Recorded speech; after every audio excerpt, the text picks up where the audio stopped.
2.5 years ago-ish, walking down the aisle, and my wife hates shopping with me because I'm a buyer, like for real. I'm a buyer. I like to buy things, and I put a fish tank into the shopping cart, and she was like, "What? No, we're not having fish. No, we're not doing this." And I was like, yes, trust me, I have an idea, which it's always an idea. Always. Well, the idea actually turned into, this was the idea, was a drug jug. And now I think we should have probably bought a 55-gallon fish tank because this thing's full, all right? So here's the backstory behind the drug jug.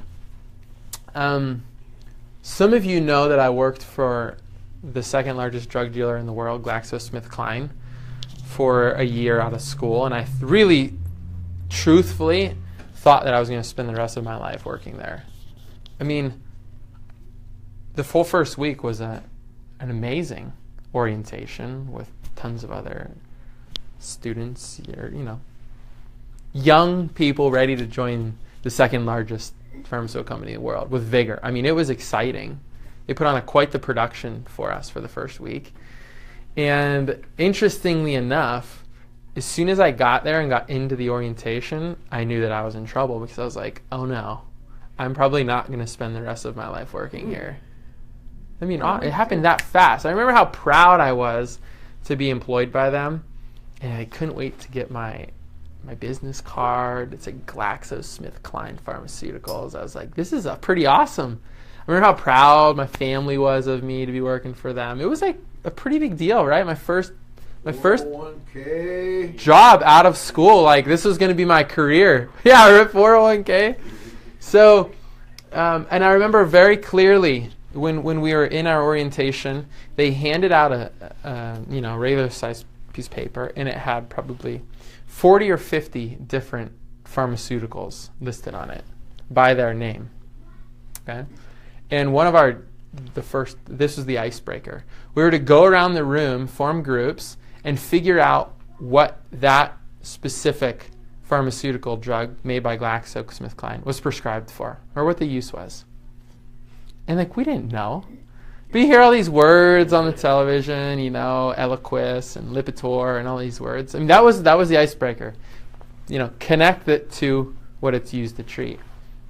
And I just thought that was, kind of interesting. I mean, they were really proud of their company as well. So we put this drug jug up there, and we named it the drug jug, and this is what happened. Are you putting her on camera? Are you prostituting my baby to the world? Oh, you're going to have to edit that out. I don't know how to do that. This is live stream. This is the real deal. Oh my goodness. Edit anything out. So we put this up there, and we put the name Drug Jug on it, and this is what happened. And I thought it would be kind of interesting to go through, and I'll read you some of the medications that are in there. Okay? The reason we put this up was not to get people off of their drugs. So I will say everything that I express is my opinion and my opinion only, and never once did I tell someone to go off of their drugs. I've never done that.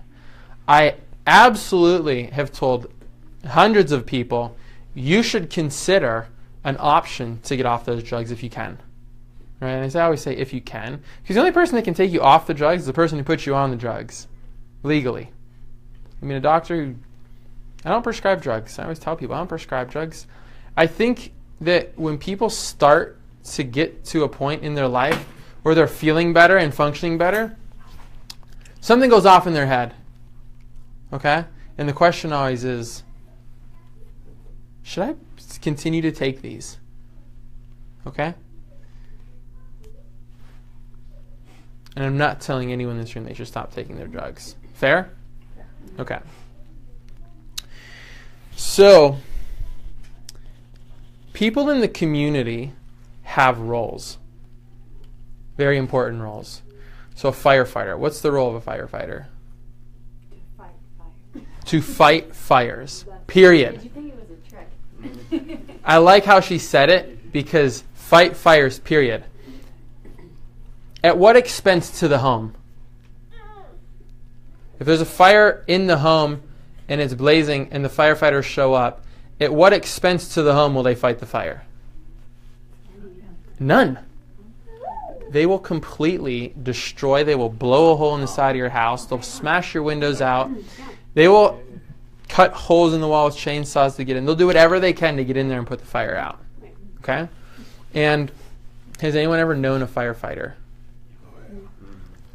Have they ever maybe made comments or showed up at your house and given you some tips on how to show up, and they're checking your fire alarms? Has this happened to anyone? Yeah. Okay. What is the role of a police officer? To protect and serve the public. Has anyone ever known a police officer? Their role is to protect and serve people at the expense of sometimes others' lives and sometimes their own lives. If there's a dangerous situation, you have faith that the police officer will show up, and sometimes lives will be lost, but they will defend and protect. That's what they're trained to do. Okay? Doctors have a role in the community too. What is the role of a doctor? Do no harm. Teach. Period. And the role is to teach. The role of a doctor is to teach. The word doctor means teacher.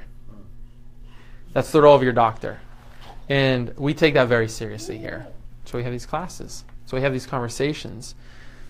Someone in my office who feels better. Most people show up because they feel a certain way and they don't want to feel that way. Someone in my office who feels better and has no understanding of what's going on with their body, in my opinion, can be a dangerous situation for that patient. Because likely they're going to stop doing what? Taking care of themselves. If they're not educated and they're feeling better, they will completely lose track of the reality of what they need to do to stay that way. Someone in my office who chooses to get educated, or community, who chooses to get educated and still is dealing with a whole bunch of junk, feeling kind of crappy, still having a lot of symptoms, for me is a safer person, and they're in a safer place for their health. And I absolutely 100% profoundly mean that. Lack of education is the number one reason why people are unhealthy.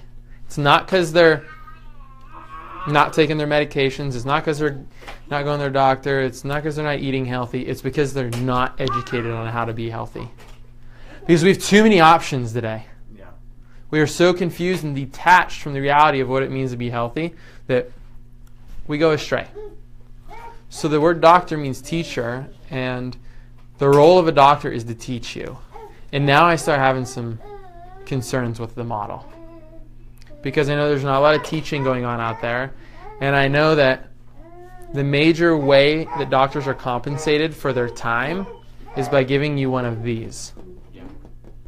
Okay? And I'm not telling you that if you're on medications that you should stop right now, but I am suggesting and recommending if you're on certain medications, a good conversation to have with your doctor is, hey doc, look, I learned something. I learned that the word doctor means teacher, and you've been great to me. And here's the medications that I've been on. Do we have a plan to maybe get off of them? And just listen to what they have to say. And if they say no, I would want to say, why not? Okay? And listen to what they have to say. And listen from them, because sometimes just asking your doctor a certain question will change everything. To the point where I have recommended some of my patients sometimes do that. I say, yeah, here's a good idea. Go back to your doctor, tell him you're doing a whole bunch of stuff that you've never done before and you're investing a ton of time, energy, and resources into a different approach, and say, can we reassess these medications? Just reassess them. And I have had patients go to their doctor and ask that question, and the doctor go, you know what? I don't think you need to be on those anymore. And if the patient would have never taken the liberty to do that and the time and energy to do that, they potentially could have been on something that they did not need to be on and suffered some negative side effects from that down the road. It's very, last week I told people, I said, I am the biggest advocate for self-care. Okay? So when the fire department shows up to save your burning house, I don't know a single person who would all of a sudden have concern about how they were going to enter their home. No, don't. Oh, that's my favorite door. I worked so hard on that door. Or not the new Pella windows. Oh, God, I just spent $15,000 on new windows. I mean, you're standing and watching your house burn to the ground, and you stand back and you watch them do their job. And none of you in this room would show up to an emergency situation where there's a hostage being held and criticize the police officer for trying to save some lives. You would stand back and let them do their job. Unfortunately, or I should say, and an awful lot of the time, we just sit back and let someone else tell us how to manage our health. And it's okay if you don't know, but it also is okay to ask and be concerned about the situation. So this whole class on the drug is so that people leave here feeling empowered. That these conversations are necessary to have with your physicians. I welcome them. I love when people bring up almost what can feel sometimes like an attack on chiropractic, because it tells me that they're thinking. When a patient who I love, trust, and care about calls me on the phone and says, "Doc, I was too embarrassed to have this conversation in the open, but I'm worried about this whole stroke thing in chiropractic." I go, "Yes, that means that you're actually taking responsibility for your health." And I love having that conversation about stroke. Or, "Doc, I'm concerned. Someone told me that a chiropractic adjustment can cause a disc bulge. And I didn't want to say it out loud because I feel can we talk about this?" I love those conversations because it tells me that you're actually making educated decisions for your own health. And I love going down that road because it tells me that, yes, I am with conviction show up here every day to serve my patients. And when they ask questions like that, I know that it's working. I know that it's working. Okay? So I don't want the people that I care about the most to just do willingly what someone else suggests without taking the time to look at both sides. Okay? I know that some medications save lives, hands down. I know that they do. But I also know that we have the sickest nation in the world right now, the sickest developed nation. And it's because we make up 6% of the world's population, maybe 7 now, and we take over half of the world's pharmaceutical drugs. So I just have to say, just look at the numbers. If these things are saving our lives, then those numbers would be completely skewed the opposite direction. And I also know that every single day, over 300 Americans die from side effects of their properly prescribed drugs. That's a 757, right? Remember what happened if an airplane crashes, it is front page of everything and everyone knows about it? That's happening every single day in the pharmaceutical world. So it's a conversation that's worth having. And it's actually out there. It's being talked about. We've just become numb to the reality. We've become numb to the reality. She's going to teach class. She's going to be a great teacher. Yes, she is.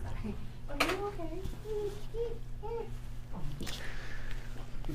One of my patients this afternoon just got done wrapping up the estate because she lost her mom. And literally just happened this afternoon. And I gave her a great adjustment, and she said, "I'm just so happy to be here." Because when I was down there, we're cleaning up the house, and it's just really sad. The end of an era. Cleaning up the house, packing up their stuff, and she went like this. She said, "The amount of medications that were there next to the bed blew my mind." She said, "A whole entire bowl full of them." And she said, I know what you're teaching class on tonight about. Okay? One of my other closest friends is, in her last life, like my last life, was a hospice nurse. And she said, "You would not believe the amount of medications." Okay? And I will say, without a doubt, these things in here, they can help numb the situation. And they can help change some physiological responses in the body. But nowhere inside of this little pill right here lives the healing potential that lives in every single cell in your body. And this, believe it or not, is a disruptor. It's a disruptor because it's changing the physiological response of what's happening in your body. Okay? So I show this to people, this little tiny pill right here that we give so much credit for. These little pills transformed healthcare. Do you guys know why?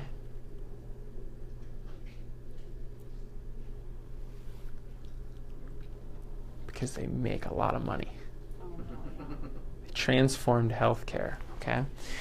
So inside of this little pill, I've told this story before. I worked on the environmental team at Glaxo, and once a month I had to go to the warehouse and supervise the toxic transport trucks that would come, remove all of the byproducts from making these little things. And the walls were about 4 feet thick, solid poured concrete. You guys know why? Because if something ignited in there, they needed to contain this massive bomb that would go off. Okay, so inside of these pills are toxins that cause cancers, toxins that cause explosions, toxins that will kill you if not in the right proportion. This is pharmacology 101. And inside of this building, it was a unique experience for me because I got to see how these things were made. And then I got to see in the research and development facility these techs suited up in hazmat suits, head to toe, pouring bags and bags and bags and 55-gallon drums of these poisons in the right recipe into these huge pill hoppers, and it'd stir it up, and then they'd have all these calculations to make sure it was combining properly in a HVAC, the state-of-the-art HVAC room with filters upon filters upon filters. The hazmat suits had different filters throughout. The only certain people were allowed to be the techs. If you were pregnant, had been diagnosed with certain diseases, you couldn't be a tech. Okay, and I remember thinking to myself, she can't go in there and do that because she's pregnant. Why? Bad for the baby, bad for her. Because it's bad for the baby. But yet he can go in there after they'd come out from doing one of these pill hoppers. We'd swab their skin. We'd check the filters. We'd do all these tests because we needed to know how much was getting through. And let me tell you, we would find all kinds of stuff. All right? And that's when I started to realize this is not okay. So inside of these pills is that, and inside of every cell in your body is something magical that we barely even understand. Okay? It's called innate intelligence. It's a gift from God, and inside of every one of those cells is that same ability, that same healing power that created the earth and the oceans and the wind and the galaxies in the sky, in every single one of those cells. And this can disrupt that. I think it can. It does. It absolutely disrupts that.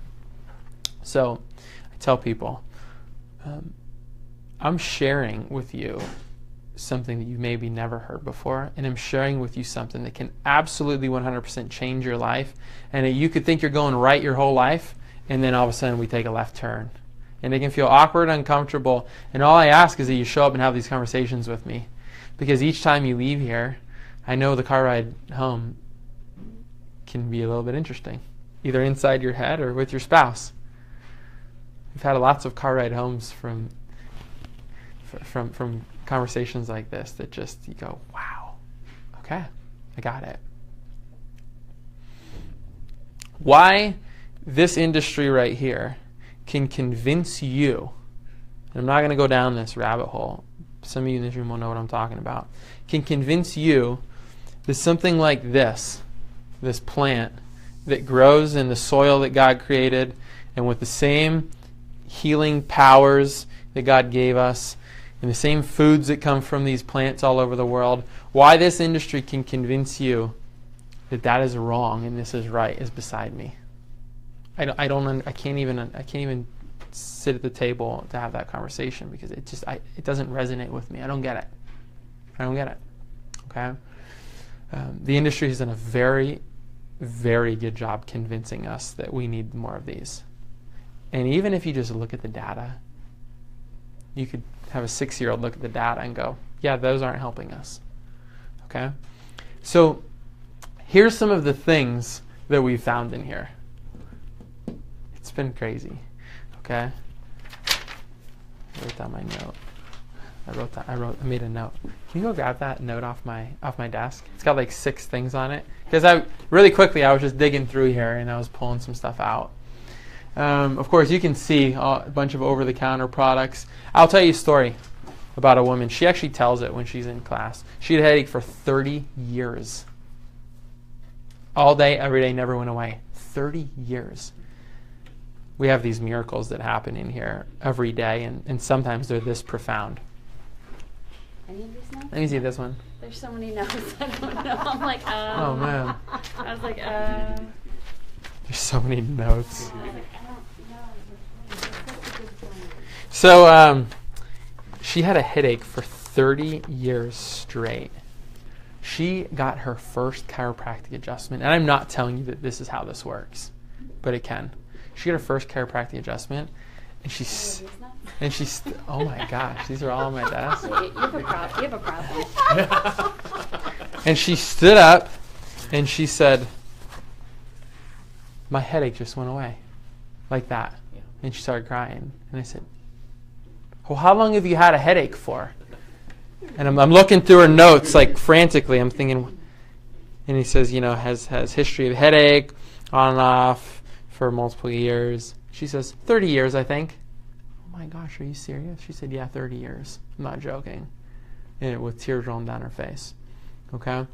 So we have everything from migraine injectables. Okay, so when you have a migraine, you stick this thing in your leg and you shoot it. This is some high power stuff. Right? Now that I'm telling you this stuff, we're gonna have to start putting a padlock on here. Should all be empty. Okay. Since I don't have we always scratch names out on this stuff. Most of these I don't even know what they're for. I'm totally honest.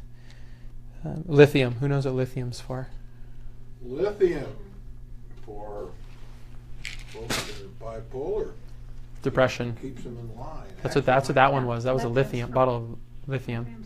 That one actually might have some validity. Maybe. Oh, they work. Yeah, they absolutely work. They do what they tell you to. Or they do what they tell you they will. They will work, but the problem is that they will work in a way that blocks your body from expressing itself the way that it's designed to, so that your body can't heal. Okay? Antibiotics. I know there's lots of antibiotics in here. Okay? Antibiotics don't do the healing. They've never been claimed to do the healing. They're told to us that they do the healing. Here's what happens. When you get a toenail infected, or you get a sore throat that has white pus coming out of it, or a pink eye, it's a bacterial infection. You take the antibiotic, and what it does is it down-regulates the bacterial infection so that your immune system can show up with an army full of troops to wipe it out. That's how it works. It's amazing. Okay? So even things that we think, you got to take this to heal you. No, it's your immune system that's doing the healing every single time.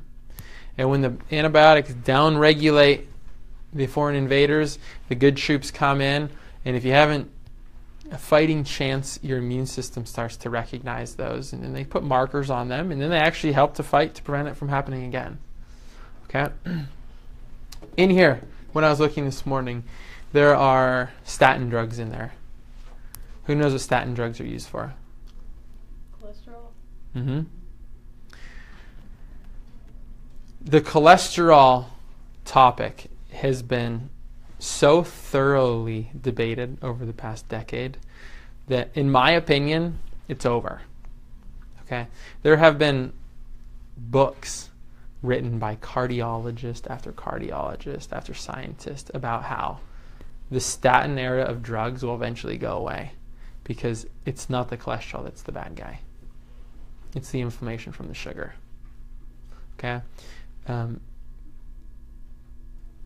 In my opinion, when these really, really bright doctors spend their whole life figuring out what's really going on, and they write books, and people don't know about it, it's still one of the most prescribed drugs on the market. I just think it's not fair. It's not fair. And when we have an opportunity to wake up, remember, self-care rules. Self-care rules. And you can borrow my books or you can go on the internet and buy them. When you have that opportunity to read something with clinical evidence and science to back it, and it counters your belief system before, you gain a little bit of knowledge. And you have some courage that when you go to your cardiologist and say, hey doc, I've been doing an awful lot of reading.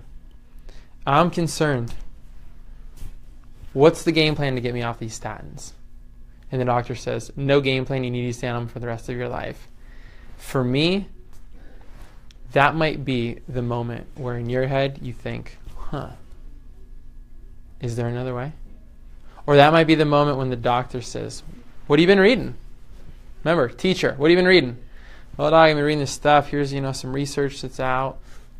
Do you think that there's maybe a possibility that I could find a different way? And if they say no, maybe they'll start getting the gears going. Or maybe they'll say yeah. Right? And then you think, that conversation will never happen unless you make it. Fair? Fair? Because this drives healthcare right here. The more prescriptions you can have out there, the more you earn, and the easier your job becomes. It's really hard to have those conversations with people.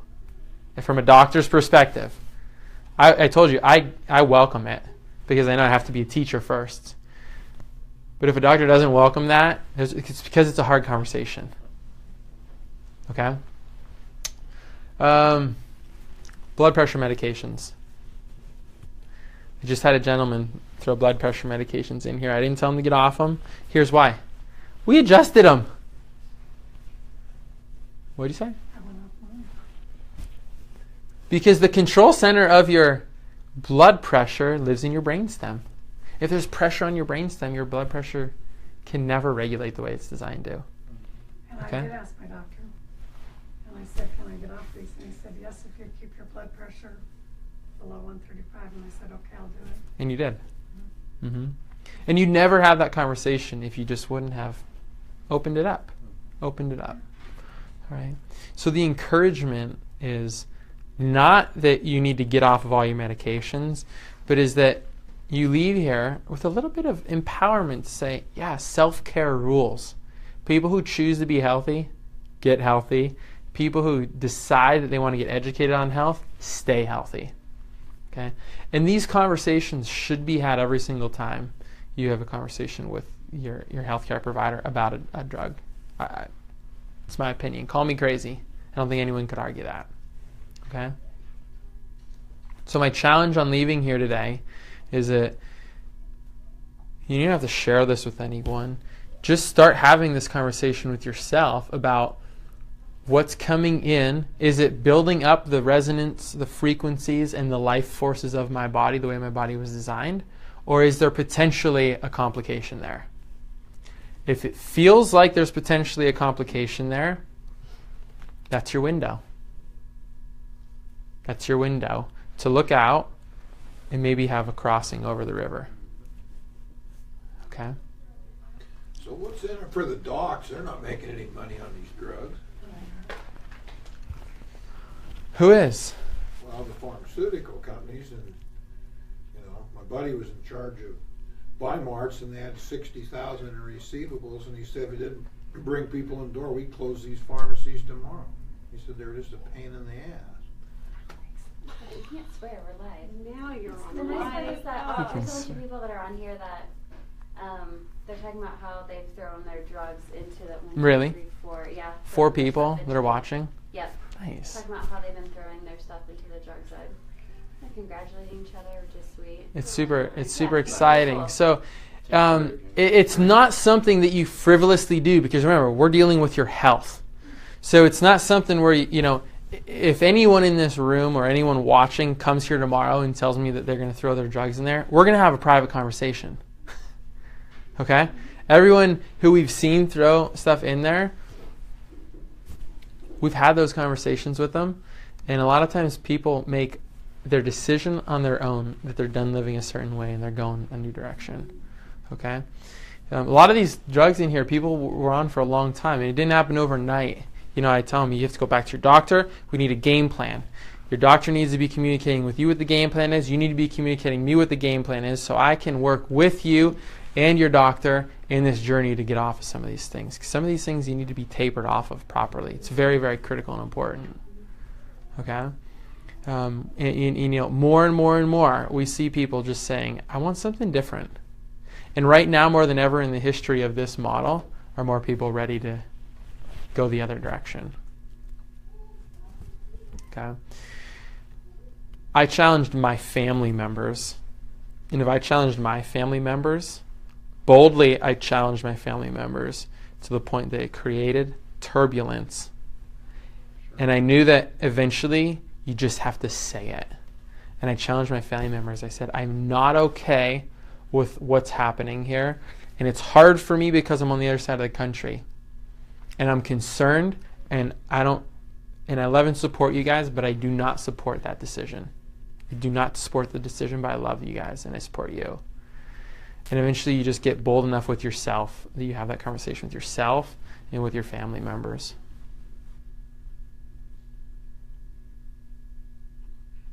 So maybe we'll get a 55-gallon fish tank in the future. Need a bigger one. Need a bigger one. Okay. Does anyone want to bring anything up or comment on anything?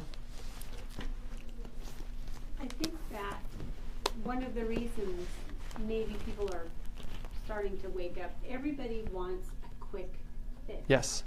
And self-care is not a quick fix. It is a lifestyle change. It's really thinking about what you do, how you do it, what you eat, what you ingest. Thanks for bringing this up. That's not what people want. They want, give me a pill for this, which is why you end up with 40 different pills by your bedside when you're dying, because you have a pill for this, but then you need this to counteract the side effects, and you've got this and this, and they work to, but people want that quick, I want to fix it now. And that we're such a impatient society. We are not patient enough to wait to do what it takes to get better on our own. Well, I would challenge you, because this is what I do. And I would challenge you, and I would counter that by saying, I don't believe, I know that people don't want that anymore. That's what I think they're seeing that that's not working. Because people know. I can tell you right here, 300 people a day die from properly prescribed drugs. That's an old poster. Okay? People aren't stupid. People are very smart. And they're looking at this and they're going, God, Mom just died and I got a whole bowl full of these drugs. I mean, did Mom have to be taking 15 medications a day for her last week of life? I mean, really? I mean, I don't know. Maybe not. Okay? And people are just, they're looking at this and they're saying, people are more connected to self-care now than ever before. Well, not than ever before, than in the past 100 years. And you bring up a really powerful point. This society and media has taught us quick fixes. Take this, do that. But nobody would argue, to get a bachelor's degree, how many years does it take? It took me 4. Nobody's going to say you're going to do it quicker. 3.5. Yeah, see? Some people can do it. Some people can do it quicker. I went all summer. But I'm just saying. But it takes time. That's the thing. Of course. That's the thing. Every other aspect of, look, nobody's going to argue that it takes time to raise a family. There's no shortcut. Nobody's going to argue that it takes time to lose weight. These are no-brainers. And someone will see what they've done. They've completely tricked us into thinking 100% the opposite how we view everything else. They've tricked us to do that with the most important thing. It's ourselves. It's our health. It's really, thanks for bringing that up. You watch the commercials. Do you have acne? We can clear it up immediately.